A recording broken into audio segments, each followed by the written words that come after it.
Tonight you are going to do something you have done every single night of your life without once stopping to think about it. You are going to go to sleep. Maybe you will scroll your phone for a while first. Maybe you will read a few pages of something. Maybe you will lie there for 20 minutes, staring at the ceiling, thinking about a mildly awkward thing you said to someone in 2019. And eventually, in your warm bed, in your temperature-controlled room, with your door locked and your walls solid, and the city humming quietly outside your window, you will drift off. Now strip all of that away. No bed, no walls, no locked door, no city, no ceiling between you and the sky, no phone, no light of any kind except what the fire in front of you is throwing onto the faces of the people sitting around it. And somewhere out there in the dark, something is moving. You can hear it. You cannot see it. And whatever it is not moving toward you by accident. That was Tuesday for your ancestors. For 300,000 years, give or take. Every single night of every single human life, before roughly 200 years ago, ended in some version of that darkness. Complete, absolute, crushing darkness of the kind that most people alive today have never experienced even once. Not the darkness of a power cut, where you can still see shapes after your eyes adjust. Not the darkness of a bedroom, with the curtains almost closed. The kind of darkness where you hold your hand directly in front of your face and see nothing. The kind where every sound from the world outside your small circle of firelight requires an immediate decision about whether it is going to kill you. And nobody ever really asks what that was actually like. We talk about prehistoric humans as though the night was simply a gap between days, a blank space where nothing happened and nothing counted, a period to be endured until morning brought back the world. But the night was not a gap. It was a completely different world, and what happened inside it shaped everything we are. Let us start with the most important technology in all of human history. Not the wheel, not writing, not agriculture, fire. Because without fire, none of the rest of this story makes any sense at all. A new study published in June 2026 by an international team of archaeologists and geologists has pushed back the earliest known evidence of controlled fire use to somewhere between 1.07 and 1.79 million years ago, documented at Wonderwerk Cave in South Africa's Kuruman Hills. The researchers used a new luminescence technique to date burnt bone fossils in the cave, and what they found suggests our ancestors were fueling fires with animal droppings at a time when nothing that could be called modern human had yet evolved. Something earlier than us, something that had not yet become what we are, had already figured out fire. Think about what that means. For potentially close to 2 million years, fire has been the thing that stands between us and the dark. But the fire does something more interesting than just keeping predators away, and this is the part that does not get talked about enough. What fire actually does, its most consequential effect on the human story, has nothing to do with warmth or cooking or protection from lions. What fire does is create time, time that did not exist before it. Every other primate on Earth, every creature that depends on daylight for its primary sense, retreats into whatever shelter it can find when the sun goes down and stays there, passive, waiting until morning. Fire gave humans something no other animal had: an evening. 3, 4, 5 extra hours of social time every single night, added to the human day by the simple fact of a controlled flame. Multiply those hours by 300,000 years, and you start to understand why we are the species we are, because here is what happened in those extra hours. Researchers who study modern hunter-gatherer communities, specifically the Tsimane people of Bolivia and the Juhoansi of the Kalahari Desert, have documented something that sounds simple and turns out to be one of the most important findings in the entire field of human evolution. After spending the day on practical activities, these communities come together around a fire in the evening. They share food, they talk, the children and younger members gradually drift away to sleep. And the adults who remain, sitting in the firelight while the rest of the camp sleeps, start to tell stories. Not practical daytime conversation, not logistics, stories. Anthropologist Polly Weissner of the University of Utah spent years recording and analyzing conversation in Juhawainsi communities at different times of day. During the day, she found that roughly 80% of all conversation was practical. Economic activities, social coordination, who was going where, who needed what, complaints about fairness in food sharing, the usual business of keeping a complex social group organized and functional. But at night, around the fire, that ratio flipped almost completely. 81% of all nighttime conversation was storytelling, narratives about ancestors, stories that carried moral weight, tales from distant places and distant times, jokes that played with the audience's expectations. The campfire was not a place where people sat in silence waiting for sleep. It was the noisiest and most creative and most specifically human place that existed. Weissner argued, based on this research, that those nightly storytelling sessions were not entertainment in the trivial sense.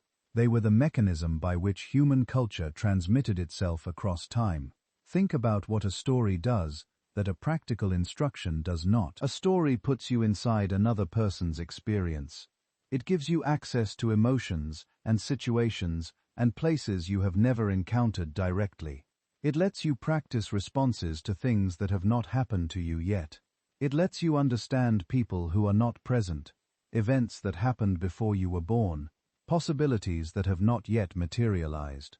Every myth that became religion, every value that became law, every piece of accumulated wisdom about how to live, how to treat people, what actually matters, all of it was first shaped in these hours. Around fires, in the dark, by people telling each other stories.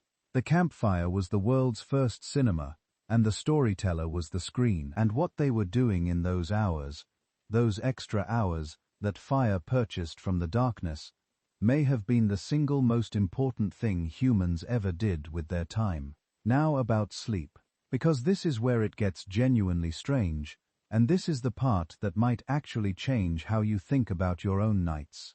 Most of us carry a very specific assumption about what healthy sleep looks like. 8 hours, continuous, uninterrupted, one solid block from the moment you close your eyes to the moment the alarm goes off. If you wake up at 3 in the morning and cannot fall back asleep, something has gone wrong. You start calculating how many hours you have left. You start reviewing everything you should not have eaten, or drunk, or worried about. You spiral. By 4 in the morning, you have convinced yourself that tomorrow is ruined, and possibly your entire health is at risk, and you are now so stressed about not sleeping that sleep has become a biological impossibility. Here is what nobody told you. That assumption might be completely wrong. Roger Ekirch is a historian at Virginia Tech who spent over 2 decades doing something that sounds deceptively simple. He read old documents, private diaries, medical texts, court records, household accounts, literature from the medieval period, from ancient Rome, from civilizations across multiple continents and multiple centuries. He was looking for any evidence of how people actually slept before artificial light changed. The equation, and what he found, documented in over 2,000 separate historical sources, was something that nobody had expected to find, because everyone had assumed they already knew the answer. For most of human history, people did not sleep in one block. They slept in 2. It was called the first sleep and the second sleep, and references to this pattern appear so casually in historical sources, so completely without any sense, that it required explanation. That it is clear this was simply the default state of the night, not a disorder, not a variation, the standard. You went to sleep a couple of hours after dark. You slept for approximately 4 hours. Then you woke naturally, without distress, without panic, in a state that historical accounts consistently describe as calm and often unusually clear-headed. And you stayed awake for 1 to 2 hours. Then you drifted back into the second sleep, which lasted until dawn. Let that sit for a moment before we continue. References to the first sleep appear in the Odyssey of Homer. Roman authors mentioned it as an unremarkable fact of daily life, the way a modern writer might mention having breakfast without feeling any need to explain what breakfast is. The phrase appears in medieval court records, in 16th-century French medical texts, in colonial American diaries. A French physician writing in the 1500s specifically recommended that couples conceive children during the waking period between the two sleeps, because people were, he observed, naturally more relaxed and alert during that window. This was not a fringe observation. It was mainstream medical advice based on universal personal experience. The historian Roger Ekirch found a phrase in an enormous range of old documents that we still use today but have completely misunderstood. The watch in the night.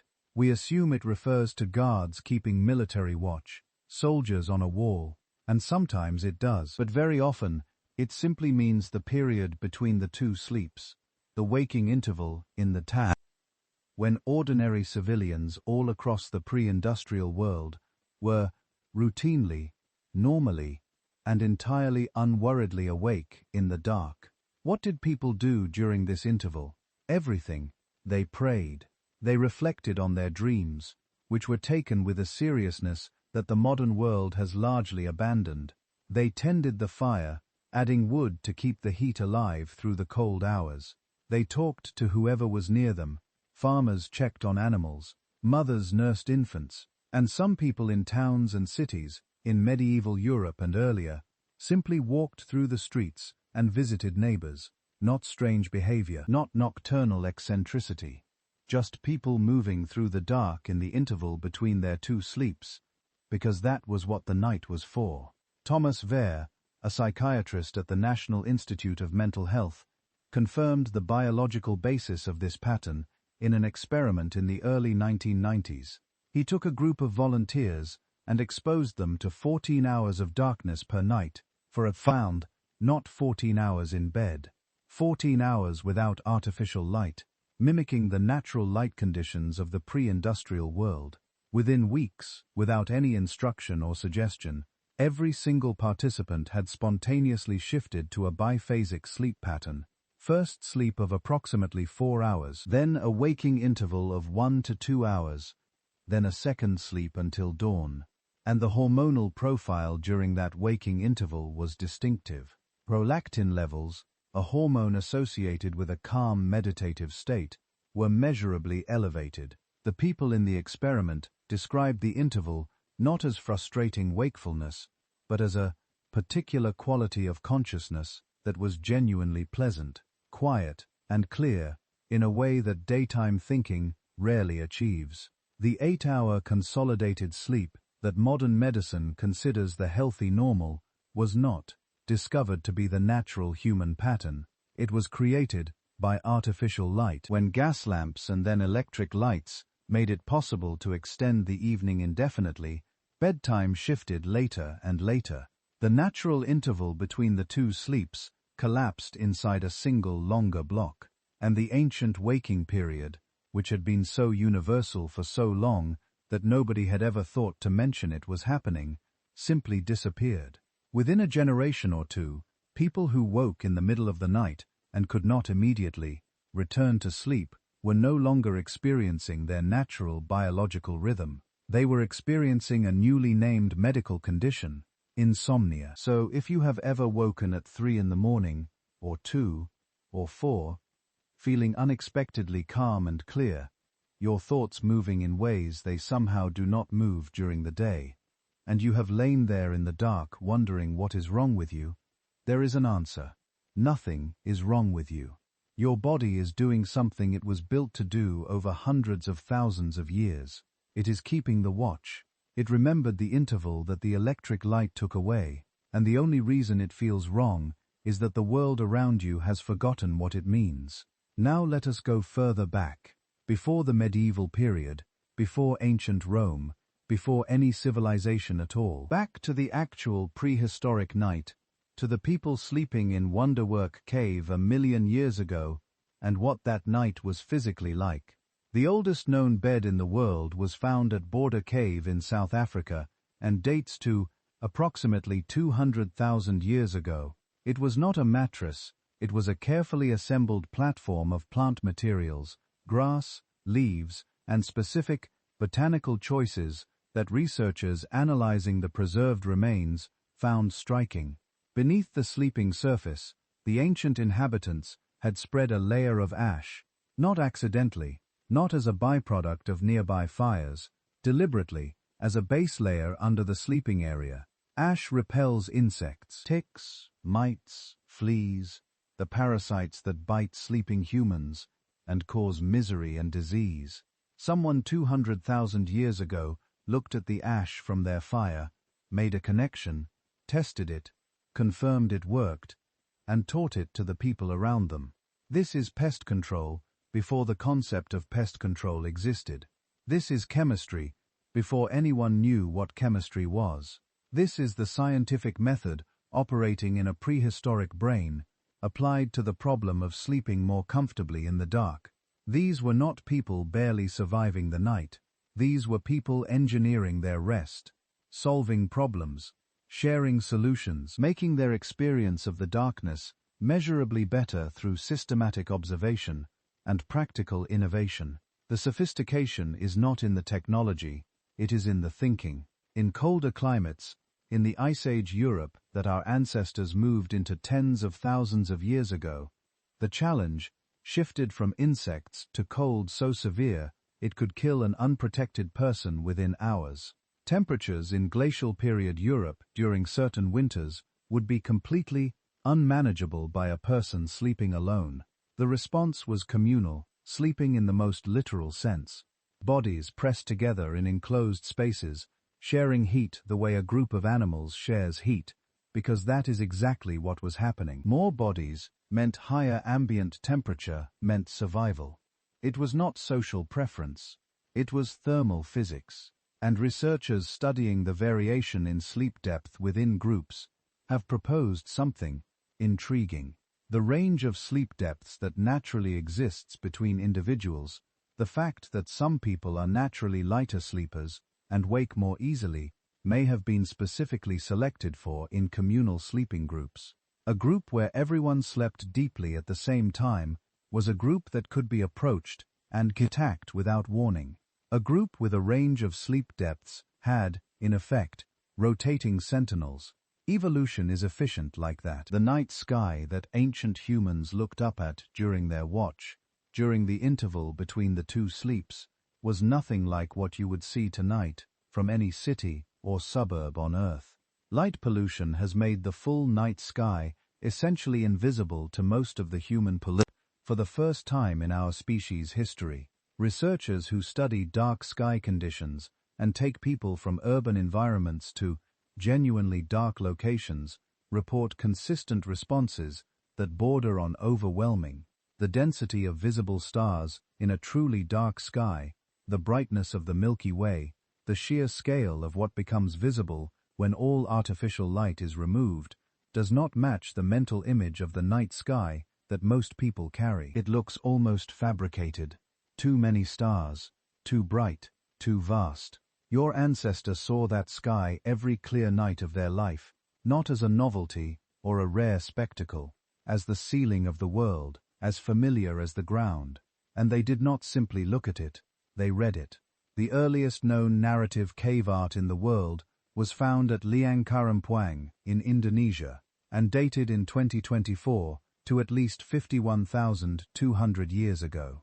It depicts human-like figures interacting with a pig in what researchers have identified as a composed scene, visual storytelling, in the oldest surviving form we know of. Someone 51,000 years ago had a story they needed to tell so badly that they went deep into a cave with a fire to light their work and put it on the wall.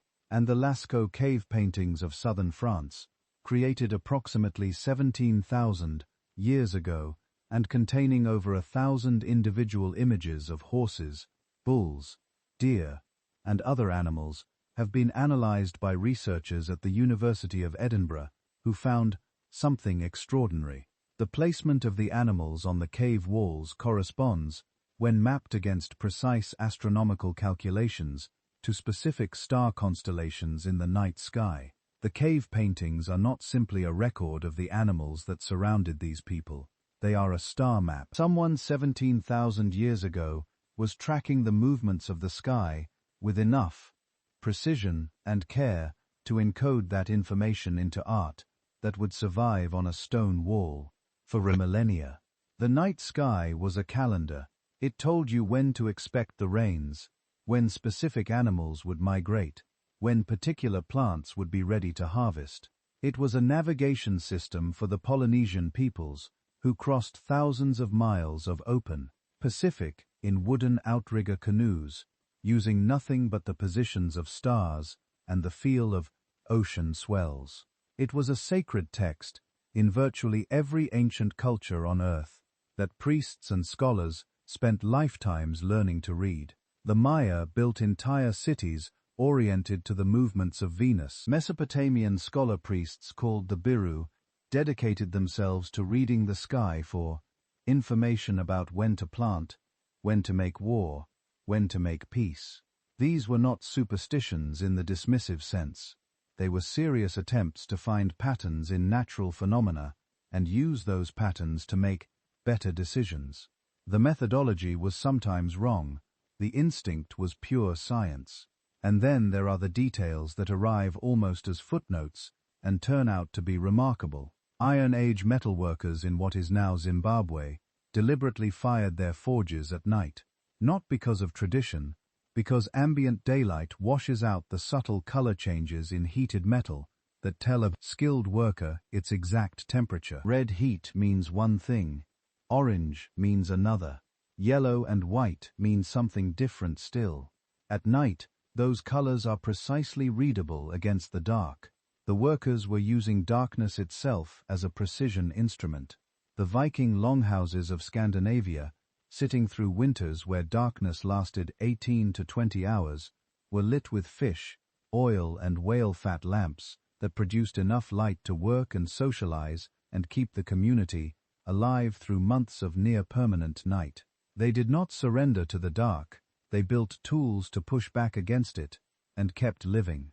The Polynesian navigators who crossed the Pacific did something that remains, when you fully understand it, almost impossible to believe. Without instruments of any kind, no compass, no sextant, no charts, no GPS, they found tiny islands that are pinpoints in the largest expanse of ocean on Earth, crossing thousands of miles of open water, primarily at night.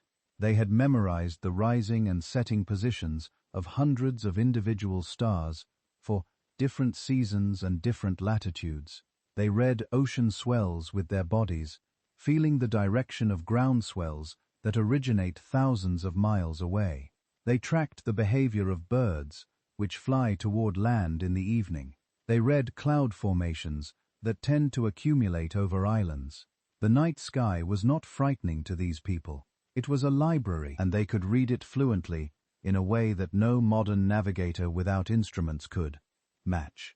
Let us bring all of this together, because there is something real here, not just a collection of interesting facts, but a coherent picture that changes how you might think about the darkness you are in right now. When we imagine the ancient night, we imagine something small, something scared, people huddled against the dark, passive and helpless, waiting for morning to rescue them. The night as absence, the gap between days, the time when nothing happened.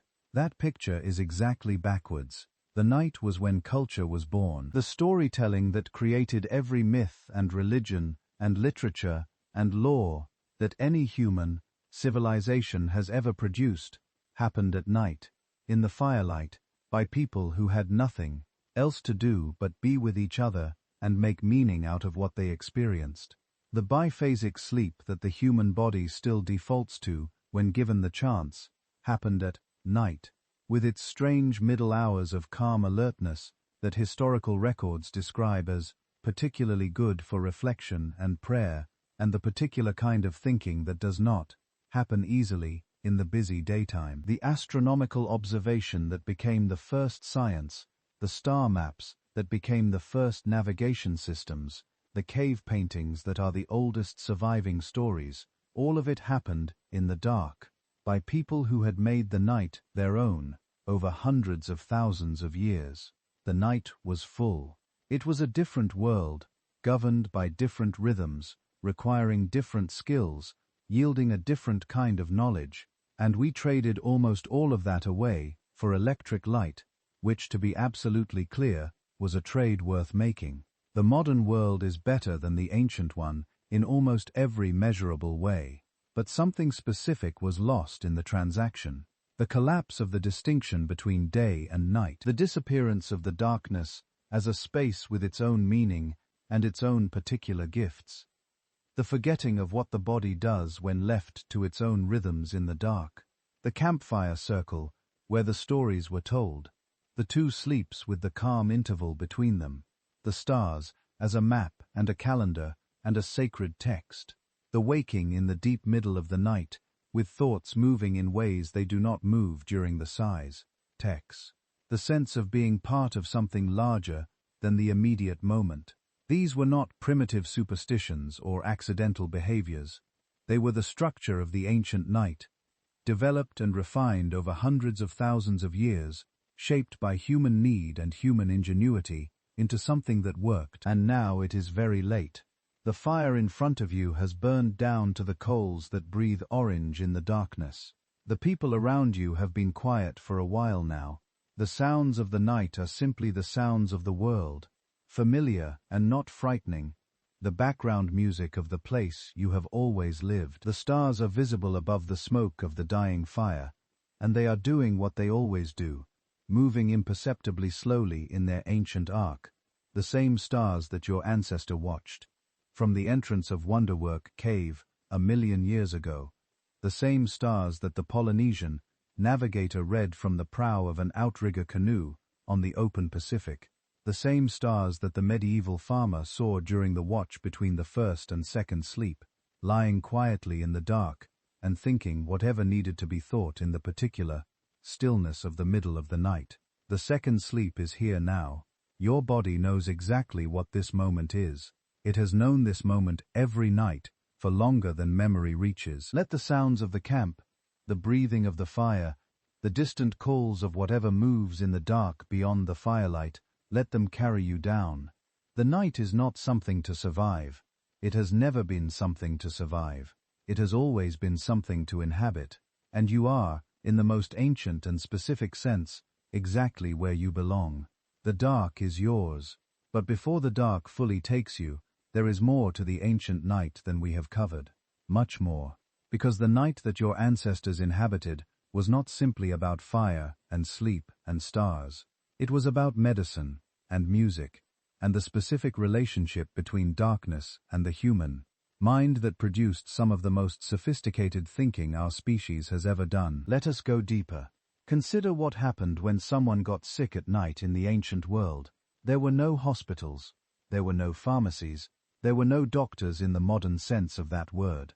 What there was, in virtually every hunter-gatherer community that anthropologists have studied, was a specialist, called by different names in different traditions, performing a recognizably similar function across cultures separated by oceans and thousands of years. This person is the one we now call a shaman, and the shaman's work, the specific knowledge they held, and the specific practices they performed, was almost exclusively nocturnal. The reason is both practical and profound. At night, when the demands of the day have released their hold on the mind, when the fire is the only light and the darkness presses close on every side, human consciousness shifts into a register that daytime thinking cannot easily access.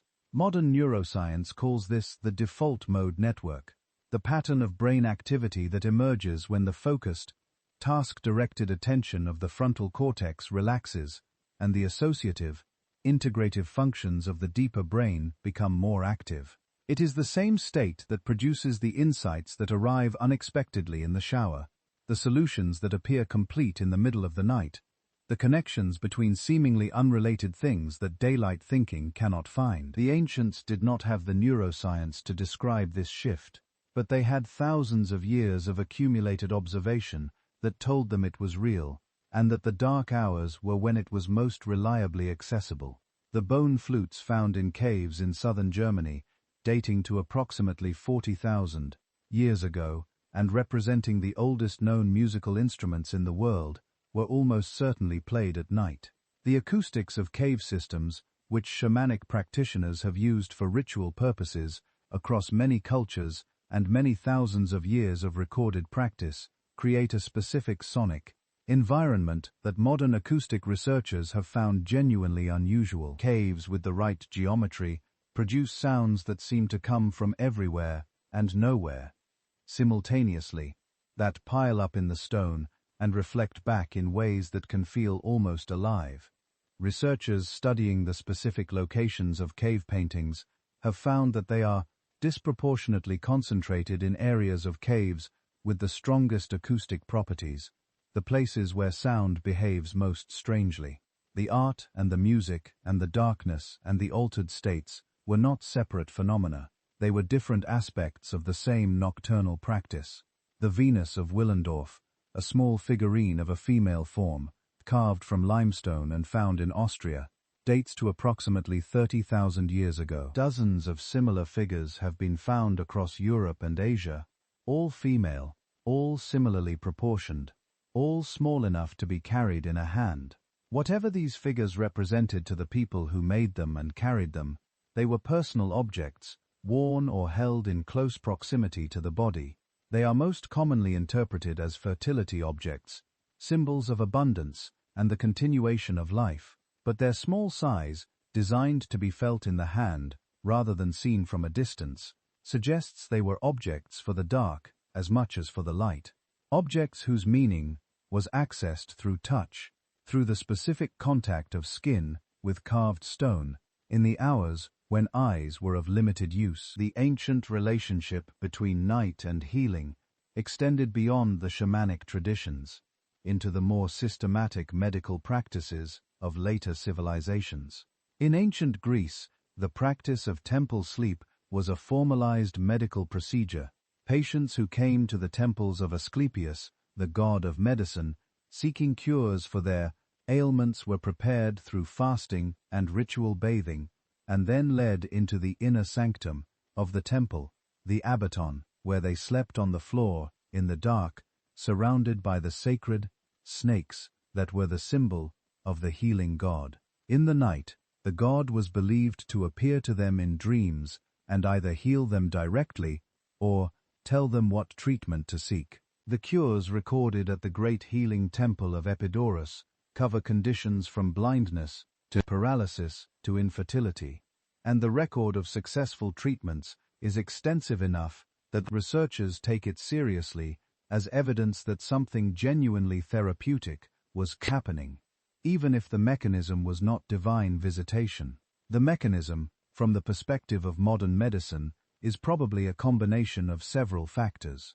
The deep relaxation achieved by a patient who has been prepared through ritual and placed in a quiet, dark, sacred space may have enabled the kind of profound rest that allows the body's own healing processes to work more effectively. The symbolic and psychological power of the sacred context may have produced genuine improvements in conditions with significant psychosomatic components, and the dreams themselves, which the priests of Asclepius were trained to interpret and translate into practical medical recommendations, represent the first systematic use of the dreaming mind as a diagnostic tool. The Greek tradition of healing through dream interpretation at sacred temples was not primitive superstition. It was sophisticated medical practice that took the nocturnal mind seriously as a source of genuine information about the body. The Egyptians took a similar approach in their own healing traditions,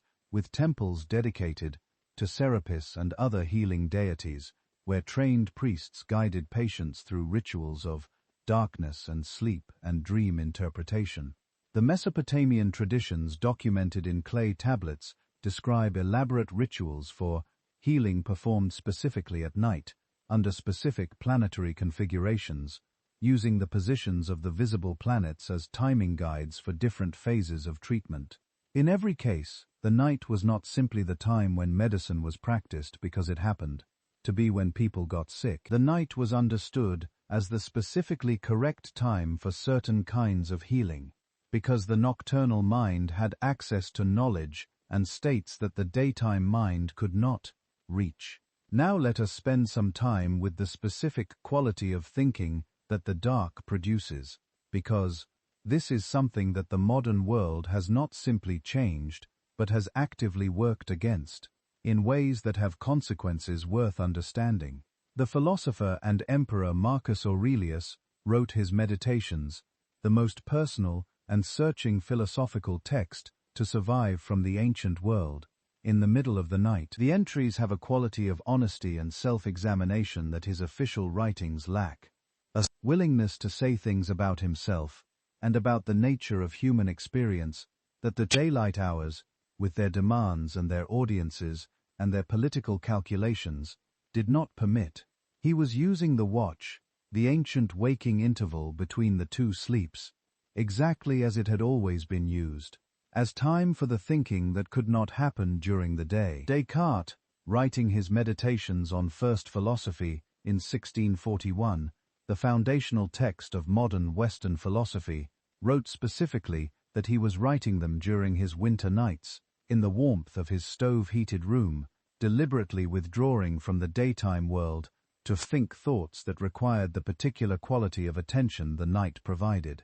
Newton, working on the calculations that became the Principia Mathematica, was famous among his contemporaries for his nocturnal habits, often working through the night and sleeping for only a few hours at dawn. Tesla described his most important insights as arriving in the middle of the night, complete and fully formed, in the specific half-waking state that occurs in the transition between sleep and wakefulness. This is not coincidence. The neuroscience of creativity has spent the last several decades documenting what these individuals discovered through personal experience. The default mode network, which becomes most active during rest and in the transition states between waking and sleeping, is specifically associated with the kind of remote associative thinking that produces genuine creative insight. The connections between ideas that seem unrelated from the perspective of focused daytime attention become visible in the more diffuse, less directed thinking of the resting mind. Sleep researchers have documented that the period between the two natural sleep phases, the ancient watch, is characterized by elevated activity in exactly the brain regions associated with this kind of integrative thinking. The monks who rose for matins in the middle of the night and described the experience as particularly suited to contemplation were not wrong, and they were not simply following religious tradition blindly. They were working with a genuine feature of the nocturnal mind that they had discovered through long practice. The dream itself deserves attention here, because the ancient relationship with dreaming is so different from the modern one that it amounts to a completely different understanding of what dreams are for. The modern view, shaped by the scientific tradition, treats dreams as essentially meaningless, byproducts of memory consolidation, random neural firing, patterns generated by the sleeping brain that the waking mind mistakes for meaningful communication. This view has a certain coherence within the framework it assumes, but it sits in striking contrast to the view held by virtually every human culture that has ever existed before the scientific era. For most of human history, dreams were understood as one of the most important sources of dreams, not decorative information, practical information, information about health, about decisions, about the future, about the meaning of what was happening in waking life. The dream was a message, and interpreting it correctly was a skill worth cultivating and a service worth paying for. Every major ancient civilization had professional dream interpreters, people whose specific role was to help others understand the communications they received during the night. Ancient Egyptian papyri contain dream interpretation guides. The Old Testament is filled with divinely significant dreams. The Talmud discusses dream interpretation at length. The ancient Greeks, as we have seen, built an entire medical system around it. The Roman Emperor Augustus reportedly made significant political decisions based on dream guidance. The Prophet Muhammad received the first revelation of the Quran in a state that is described as resembling a dream. Whether or not dreams are divinely sourced, which is a question that goes beyond the scope of what we are doing tonight, the ancient emphasis on them represents something that the modern dismissal misses. Dreams do contain information, not prophetic information in the literal sense, but information about the dreamer's emotional state, their unconscious preoccupations, the concerns and fears and hopes that the waking mind is not attending to directly. Carl Jung built an entire school of psychology around this insight, drawing explicitly on the ancient traditions that had understood it millennia before he formalized it. The dreaming mind is not a meaningless noise generator. It is a different mode of processing that has access to things the waking mind edits out. Your ancestor, waking in the middle of the night, in the watch between the two sleeps, lying in the tev, thinking about a dream they had just had, and talking quietly to whoever was near them about what it might mean, was not being superstitious. They were taking seriously a source of information about their own interior life that the modern world has largely trained itself to ignore. Now let us talk about what the dark costs, because the night also had a price that the ancient human paid every single night, and understanding that price helps explain certain things about us that do not make obvious sense in the context of modern life. Fear of the dark is one of the most universal human experiences. Surveys consistently find it in children and adults across every culture that has been studied.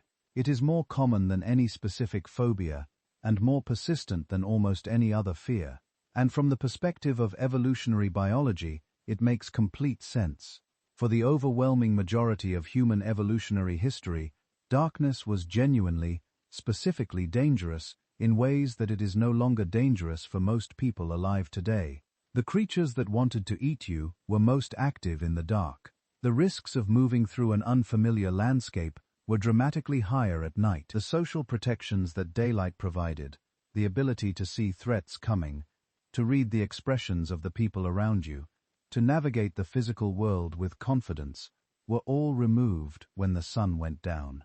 The human nervous system was shaped by that reality over hundreds of thousands of years, and it has not been reshaped by the 200 years since electric light made urban darkness relatively safe. When your heart beats faster in a dark room, when a sound in the night that you cannot identify produces an immediate spike of alertness and anxiety, when you find yourself checking the pace beneath the bed in a way that you know is irrational and cannot stop yourself from doing.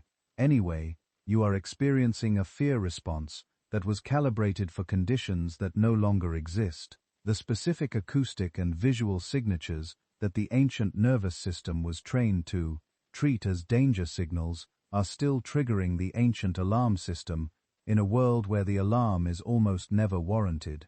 This is worth sitting with for a moment. The fear you sometimes feel in the dark is not a weakness or an irrationality. It is the preserved signature of a world that was genuinely dangerous, a world your body has not forgotten even though your mind lives somewhere else entirely. The ancient humans who felt no fear in the dark were the ones who got eaten. The ones whose nervous systems treated darkness with caution and vigilance were the ones who survived to pass their genes to the next generation. You carry that caution in your body, not because you are irrational, but because you are descended from the cautious ones, the ones who checked the dark. And yet, the ancient humans who sat around their fires in the dark were not simply afraid. They were afraid and present simultaneously. They had developed over generations of collective practice, a way of inhabiting the dangerous dark that held the fear without being consumed by it. The fire was part of that. The company was part of it. The storytelling was part of it. the understanding that darkness had its own gifts, its own particular quality of attention and intimacy and meaning, alongside its genuine dangers, was part of it. They had not eliminated fear, they had built a culture around living with it productively. The specific grief of modernity, in this context, is not that we made the night safer. Making the night safer was an unambiguous good.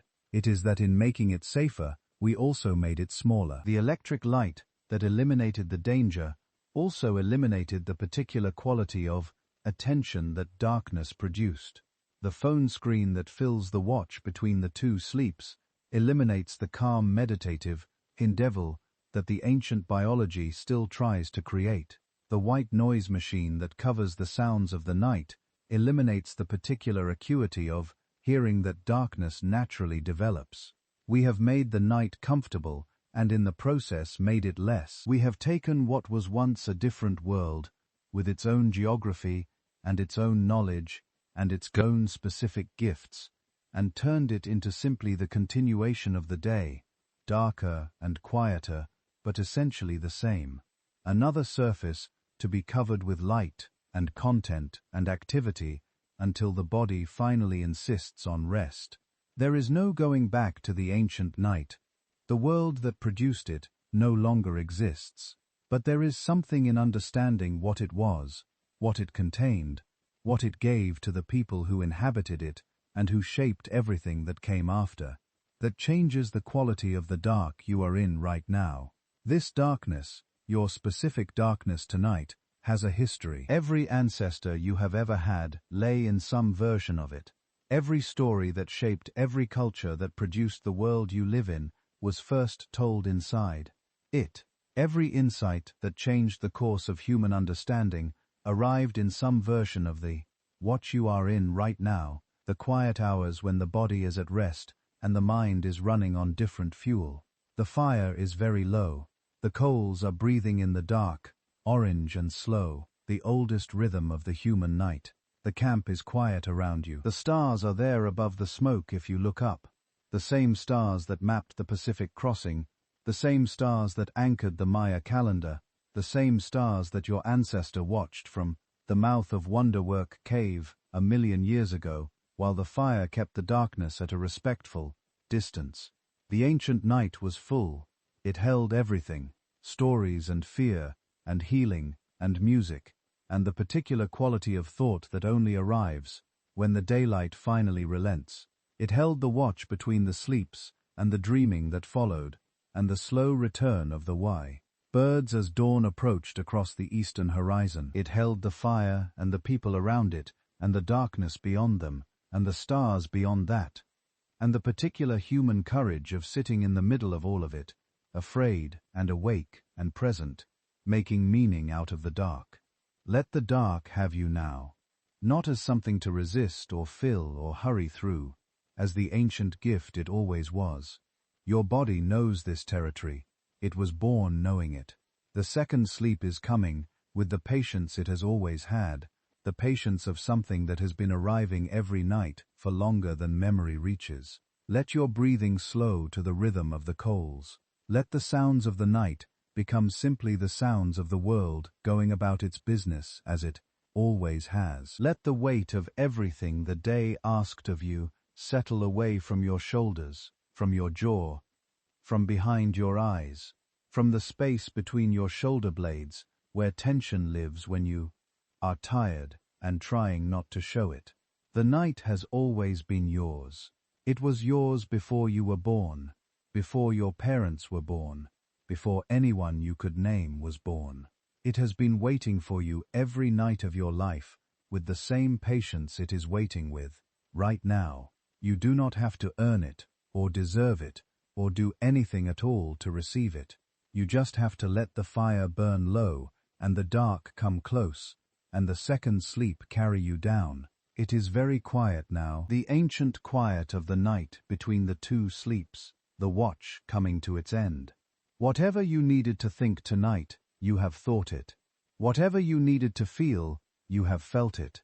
The coals are breathing. The stars are turning, and somewhere in the deep machinery of your body, Something older than language is counting down to morning. Let it happen. There is one more layer to the ancient night that we have not yet touched, and it is perhaps the most human layer of all. What happened when someone died at night? What happened when a child was born in the dark? What happened when conflict broke out between members of a group and had to be resolved before morning?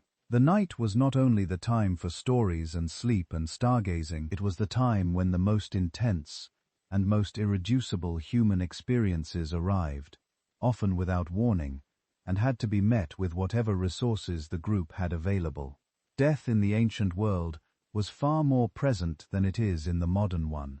Not simply more frequent, though it was that, more visible, more immediate, more woven into the texture of daily life. Modern societies have developed elaborate systems for moving death away from ordinary experience. Hospitals, where the dying go, away from homes and families. Funeral homes that handle the body before most relatives see it. Cemeteries, located at the edges of towns and cities, visited on specific occasions. The result is that most modern people in developed countries reach middle age, having directly witnessed very few deaths. In the ancient world, this separation did not exist. People died in the camp, among the people who knew them, and very often they died at night. The body's systems often fail in the small hours of the morning, when core temperature is at its lowest, and the physiological processes of dying follow their own timeline, regardless of the convenience of survivors. The people who sat with the dying were the people who sat with them in the dark, and the grief that followed was a grief experienced in the same darkness, around the same fire, among the same small community of people who had shared every night together for years. The evidence for how ancient humans treated their dead is surprisingly rich.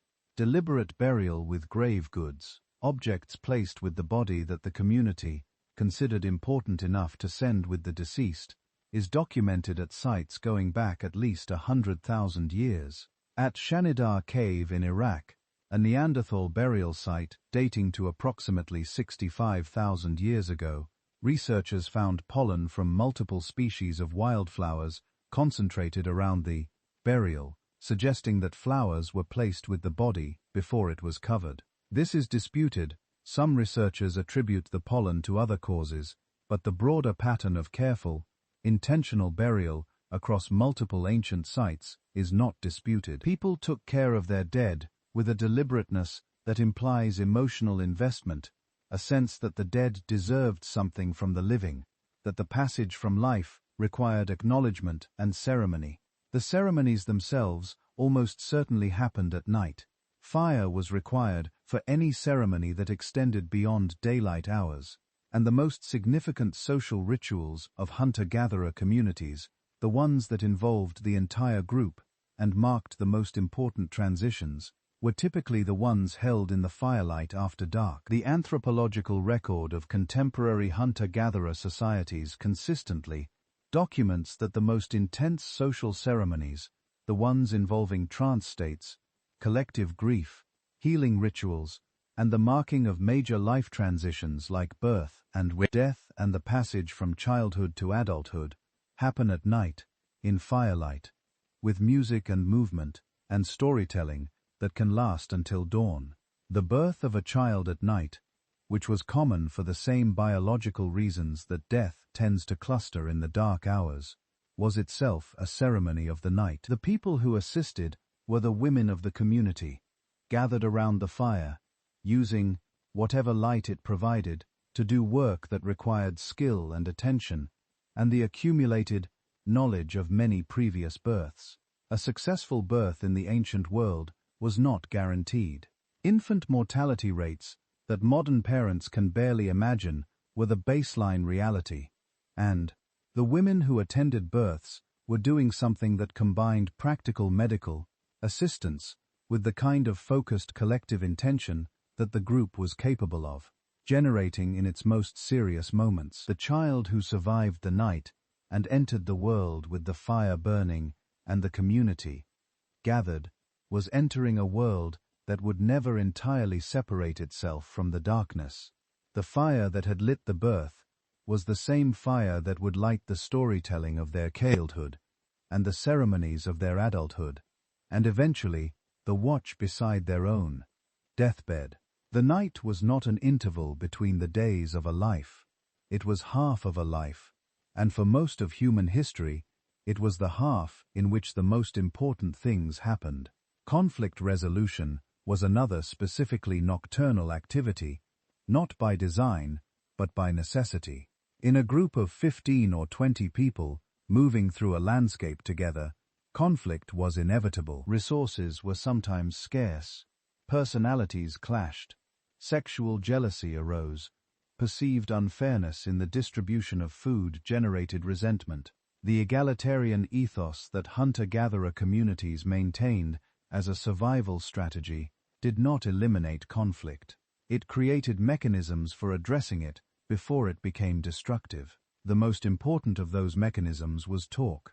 Not formal arbitration or legal proceedings, but the specific kind of talk that the firelight encouraged, the honest, vulnerable, sometimes heated exchange that happened between people who could see each other's faces and who knew they would be sleeping within arm's reach of each other when the night was over. Anthropologists studying conflict resolution in contemporary hunter-gatherer communities have documented a pattern that appears consistently across unrelated cultures. Serious conflicts are typically addressed at night, around the fire, with the whole community present as witnesses and participants. The process can last for hours. It involves extensive speaking by all parties and by community members who are not directly involved. It typically ends not with a ruling from an authority figure, but with a collective sense that enough has been said, that the conflict has been aired fully enough that it can be set aside, at least for now. The absence of hierarchy in these processes is striking. There is no judge. There is no panel of elders with formal authority to pronounce a verdict.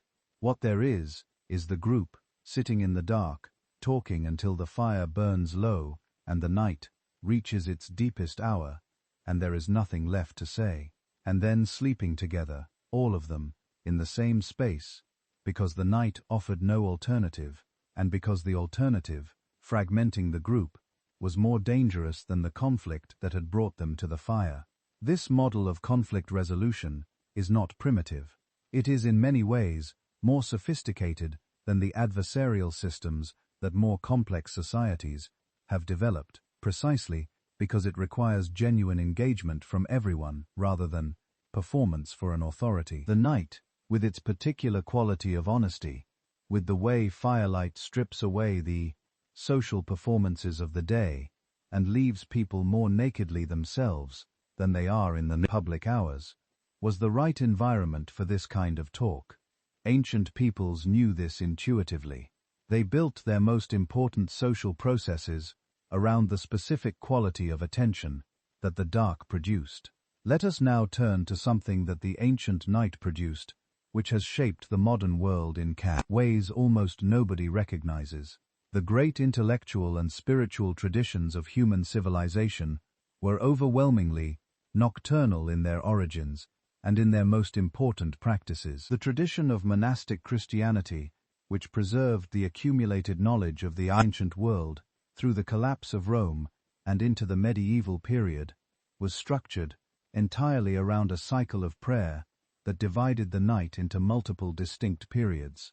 Matins was held in the middle of the night, lauds at dawn, and various other offices at regular intervals through the day. The monks who maintained this schedule for their entire lives were not simply following a religious prescription. They were living inside the ancient biphasic sleep pattern and extending it with additional waking periods, using the specific quality of nocturnal consciousness for the intellectual and spiritual work they considered most important. The libraries these monks maintained, and the manuscripts they copied, and the scholarship they reproduced, happened in the context of lives organized around the night, in a way that no modern institution is. The great Islamic tradition of tahajjud, the voluntary night prayer performed after midnight and before dawn, is built around the same understanding, The Quran specifically identifies the hours between midnight and dawn as the most powerful time for prayer and reflection, the time when the divine presence is closest and the human mind most capable of receiving what it needs to receive. The tradition of tahajjud has been maintained continuously for 14 centuries and is practiced by millions of people who wake deliberately in the middle of the night to pray, who are, whether they know it or not, inhabiting the ancient watch that human biology has been trying to create every night since the species began. The Jewish tradition of midnight study, tikkun shatzot, in which scholars rise at midnight to skati, study sacred texts, and lament the destruction of the temple, is another expression of the same ancient understanding. The medieval Kabbalists who developed the most systematic version of this practice believed that the hours after midnight possessed a specific spiritual quality unavailable at other times, that the divine was most accessible in the deepest dark, that the study done in those hours carried a weight that daylight study could not match. And across all of these traditions, in the practices of Buddhist monks who meditate through the night, in the vision quests of Native American traditions that involve deliberate extended exposure to darkness, in the shamanic traditions of indigenous peoples worldwide that use the night as the specific context for the most important encounters with the non-ordinary world, there is a convergence on something that modern sleep science is now beginning to articulate in its own language. The human mind in the dark, in the hours between the two natural sleep phases, in the particular neurological state that the watch produces, is capable of something that the daylight mind is not. We do not know exactly what that something is. The neuroscience is young, and the evidence is preliminary, and the experience of the thing, as described by the people across many traditions who have cultivated it deliberately, does not map neatly onto the vocabulary of brain states and hormonal profiles. What we know is that virtually every culture that has ever existed has found the middle of the night worth waking for, has considered the nocturnal mind worth developing and attending to, has built practices and institutions around the specific quality of attention that the dark produces when it is inhabited rather than simply endured. The modern world has largely stopped doing this. The electric light that made the night safe has also made it ordinary. The phone screen that fills the watch between the sleeps has replaced the particular quality of nocturnal consciousness with a simulation of daytime content. The medical establishment that has labeled middle-of-the-night waking as insomnia has pathologized a biological rhythm that may have been among the most valuable things the human nervous system was ever configured to produce. This is not an argument for returning to the ancient night. It is an argument for understanding what was lost when we stopped inhabiting it, and perhaps for being slightly more thoughtful about how we navigate the darkness that remains available to us inside the modern world that has made it optional. The darkness you are in right now is the same darkness. Your body is the same body.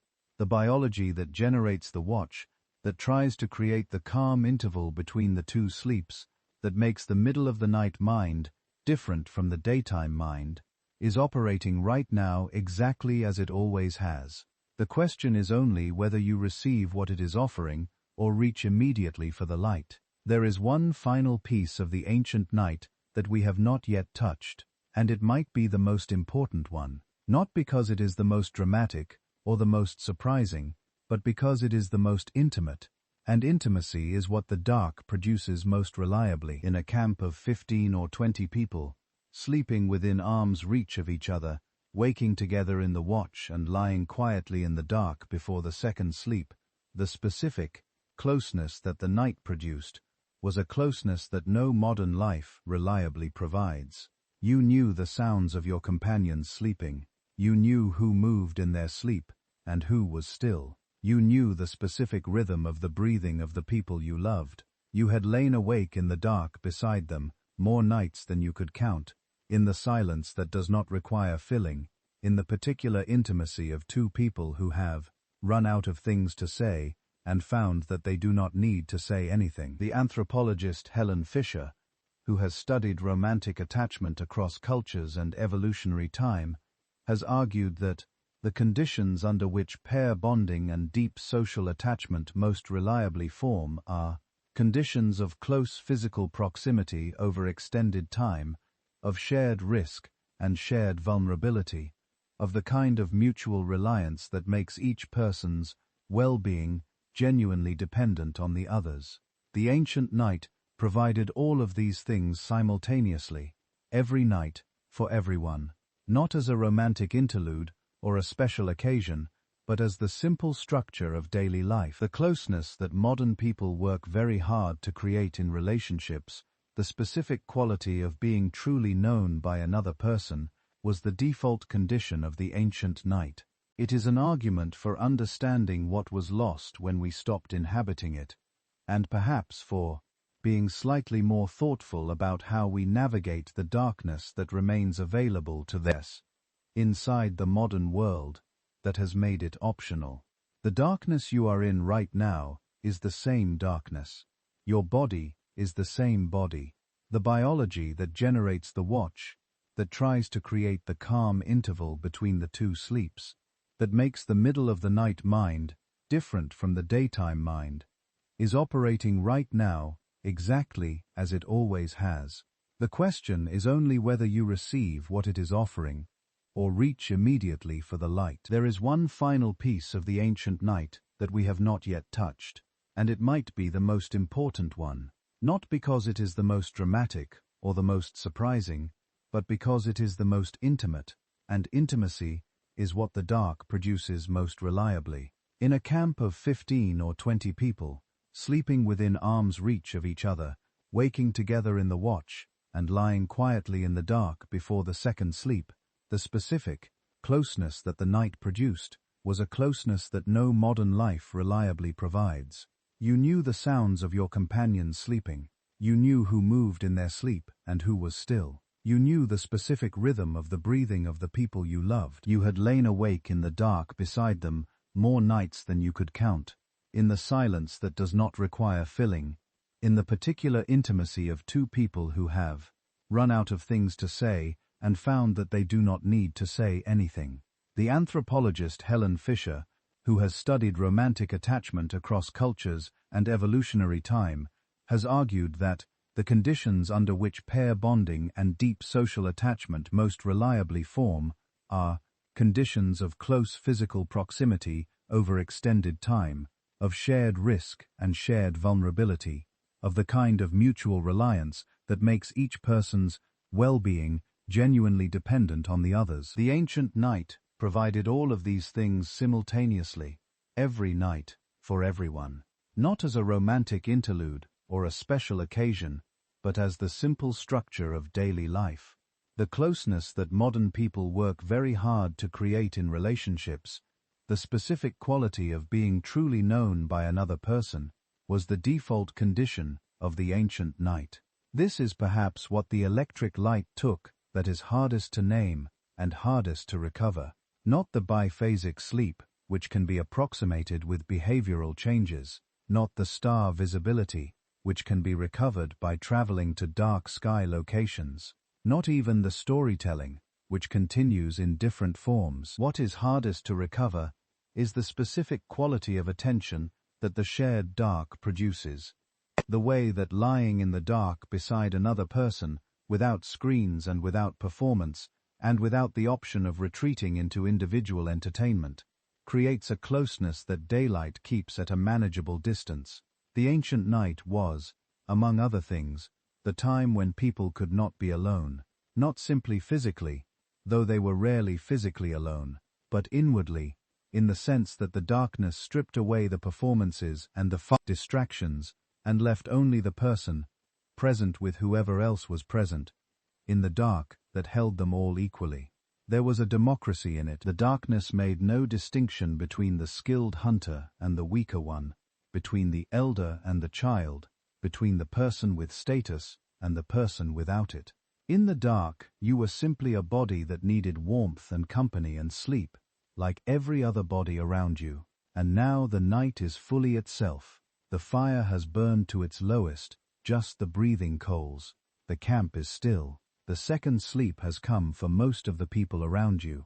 Above the dying fire, the stars continue their patient rotation, the same arc they traced last night, and will trace tomorrow night, and have traced every night for longer than any mind can hold. You are part of this, not as a visitor to the ancient world, but as its direct continuation. The DNA in every cell of your body was shaped by the people who sat around fires in this darkened, told stories, and slept in 2 phases, and woke in the watch and looked up at these stars. They survived everything the night offered, the predators and the cold and the grief and the fear and the long hours of uncertainty between sunset and sunrise, and they passed to you a body that was built for exactly this, for the dark, for the quiet, for the slow release of the day's weight into the particular rest that the night provides. Let the release happen now. There is nothing else required of you tonight. The stories have been told. The fire has done its work. The watch has passed. The second sleep is here. Let the dark have the rest.